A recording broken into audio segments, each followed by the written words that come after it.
اور اس طرح کے وسائل کے ذریعے ایک مایوسی پھیلانے کی کوشش کرتا کہ پتہ نہیں کیا ہو گیا اور کون سی انہونی بات دنیا سے ہو گئی. ناکامی انشاءاللہ تعالی دشمن کے ہاتھوں پہ لکھی جا چکی ہے.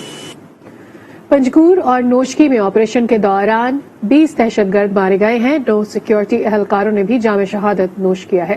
اسی حوالے سے مزید بھی تفصیلات جانتے ہیں. ہمارے ساتھ موجود ہے ہمارے نمائندے نوید اکبر. جی نوید بتائے گا. جی بالکل, ISPR کے مطابق پنجگور اور نوشکی میں جو آپریشن 2 فروری کو شروع ہوا تھا, کلیئرنس آپریشن میں مکمل کر لیا گیا ہے. اس میں 20 دہشت گرد مارے گئے ہیں, جبکہ 2 فروری کی رات کو نوشکی اور پنجگور میں بیک وقت جو ہے دہشت گردوں نے سیکورٹی فورسز کے کیمپوں پر 2 مختلف طرف سے حملے کیے تھے اور ان دونوں مقامات پر جو ہے دہشت گردوں کا حملہ ناکام بنا دیے گئے تھے. نوشکی میں آپریشن کے دوران 9 دہشت گرد مارے گئے تھے, جبکہ ایک افسر سمیت 4 سیکورٹی اہلکار جو ہیں وہ شہید ہوئے تھے. اسی طرح سے پنجگور میں سیکورٹی فورسز نے شدید مقابلے کے بعد دہشت گردوں کا حملہ ناکام بنایا تھا اور کلیئرنس آپریشن کے دوران دہشت گردوں کو ٹھکانے لگا دیا گیا تھا. بھاگنے والے 4 دہشت گردوں کو گھیرے میں لے کر مار دیا گیا. تمام دہشت گردوں کے خلاف آپریشن آج مکمل ہو گیا. پنجگور آپریشن کے دوران 5 جوان شہید جبکہ 6 زخمی ہوئے اور پنجگور میں فالو اپ آپریشن 72 گھنٹے جاری رہا. پنجگور حملوں سے متعلق 3 دہشت گرد گزشتہ روز مارے گئے تھے. مارے جانے والے دہشت گردوں میں مطلوب دہشت گرد بھی شامل تھے. سیکورٹی فورسز دہشت گردی کے خاتمے کے لیے پرعزم ہے اور ISPR کا کہنا ہے کہ ہر قیمت پر اپنی خاتمے سے دہشت گردی کا خاتمہ یقینی بنایا جائے گا. جی بہت شکریہ نوید اکبر, اس کی تفصیلات آپ نے ہمارے ساتھ شیئر کی. بیجنگ میں وزیر اعظم عمران خان ازبکستان کے صدر میں ملاقات ہوئی ہے. دونوں رہنماؤں نے شراکت داری بڑھانے اور اہم منصوبوں پر عمل درآمد کے لیے عملی اقدامات جاری رکھنے کے عزم کا اعادہ کیا. وزیر اعظم عمران خان نے کہا کہ پرامن, مستحکم اور خوشحال افغانستان علاقائی استحکام کے لیے بے حد ضروری ہے. وزیر اعظم ہاؤس سے جاری اعلامیے کے مطابق ملاقات میں علاقائی امن و استحکام کے لیے اقدامات پر تبادلہ خیال کیا گیا. وزیر اعظم عمران خان اور ازبک صدر نے بین الاقوامی برادری پر افغانستان کے لیے اقتصادی اور انسانی امداد جاری رکھنے کی ضرورت پر زور دیا. وزیر اعظم کا کہنا تھا کہ پرامن, مستحکم اور خوشحال افغانستان علاقائی استحکام کے لیے ضروری ہے. اعلامیے کے مطابق وزیر اعظم عمران خان نے ٹرانس افغان ریلوے منصوبے کے لیے پاکستان کی مکمل حمایت کا اعادہ بھی کیا. وزیر اعظم نے سیاحت کو بڑھانے, براہ راست پروازیں دوبارہ شروع کرنے, بینکنگ روابط کو مضبوط بنانے اور ویزا کے طریقہ کار کو آسان بنانے کی ضرورت پر بھی زور دیا. وزیر اعظم نے ازبک صدر کو دورہ پاکستان کی دعوت بھی دی. مولانا فضل الرحمان کہتے ہیں کہ وزیر اعظم چین بھی گئے لیکن چینی قیادت نے ان سے ملاقات نہ کی. قوم کو اس بات پر شرم آتی ہے. حکومت نے قوم اور ملک کا بیڑا غرق کر دیا گیا ہے. ڈیرہ اسماعیل خان میں جلسے سے خطاب میں کہا کہ آج غریب آدمی آٹا نہیں خرید سکتا. قوم اور ملک کا بیڑا غرق کر دیا گیا ہے. اس سے قبل مولانا فضل الرحمان نے حقلہ میں سی پیک کے مغربی روڈ کا افتتاح کیا. کہا عمران خان نے تو اس منصوبے کو روک دیا ہے, ہم اس کے اگلے مرحلے کا افتتاح کریں گے.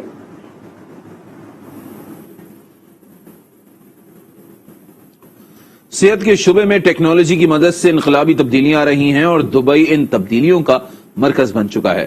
دبئی میں علاج کی بہترین سہولیات میسر ہیں. ان میں ٹیکنالوجی کی مدد سے مزید بہتریاں لائی جا رہی ہیں.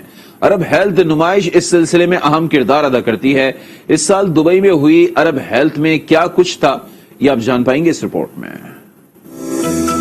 دیگر مختلف شعبوں کی طرح صحت کے شعبے میں بھی دبئی خطے میں سب سے آگے ہے.